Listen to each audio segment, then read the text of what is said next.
Good morning. You are listening to UpReach, a morning devotional presented by the Church Street Church of Christ in Lewisburg, Tennessee, to encourage you as you face the opportunities and challenges of today. Let's begin this day together with some inspiring thoughts from God's holy word. And Ahab told Jezebel all that Elijah had done, also how he had executed all the prophets with the sword.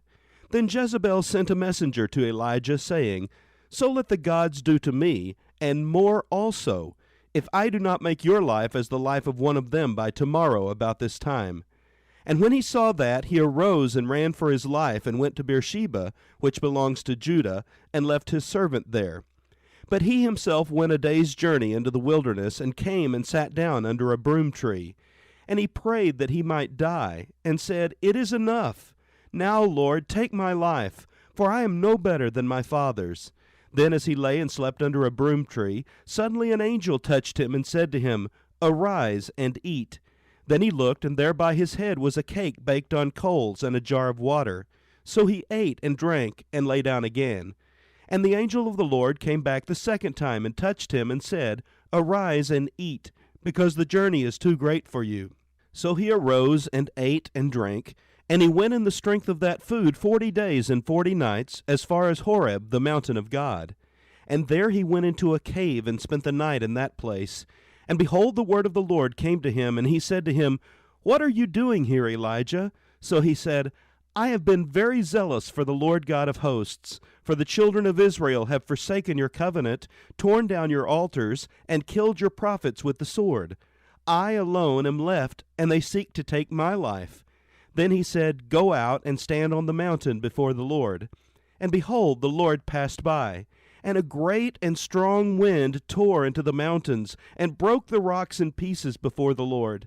But the Lord was not in the wind. And after the wind an earthquake, but the Lord was not in the earthquake.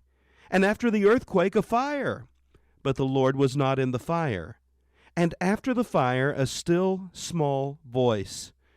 1 Kings chapter 19, verses 1 through 12. In this memorable scene from the Old Testament, the great prophet Elijah has just experienced an overwhelming spiritual victory over the prophets of Baal on Mount Carmel. Yet within just a short amount of time, he is threatened by a wicked queen, and he fearfully runs for his life. As a matter of fact, he is so frightened and discouraged, he asks God to take his life, for he does not feel that he can deal with the challenges anymore. God uses this occasion to reveal himself to Elijah. He takes Elijah onto a mountain to stand before him. He sends a mighty wind, an earthquake, and a fire. But through none of these does God choose to reveal himself.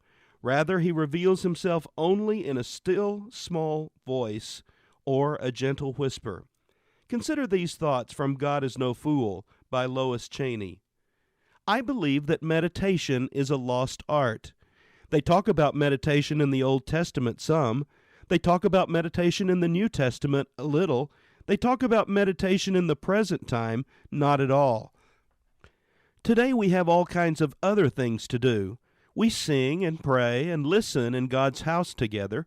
We worship and fear and love in God's house together. We think and talk and worry in lots of houses together. We feel good and bad and so-so in lots of houses together.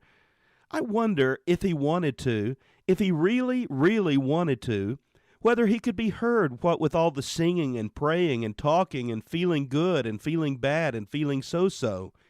I think God talks in whispers, in tiny little whispers. And to hear a tiny little whisper, you must be very, very silent and very, very alone and open. And that is what I believe about meditation. It is a lost art, and that makes God a lost art. But I believe that somewhere he whispers, waiting for someone to meditate and hear. What about you today? Do you expect God to only make himself visible through the dramatics of life? I believe he still can be discovered by stopping, praying, and meditating upon him and upon his word. He is still trying to get your attention, but he may only be revealed to you when you slow down long enough to experience him. Why not make some time today to meditate upon God and his word?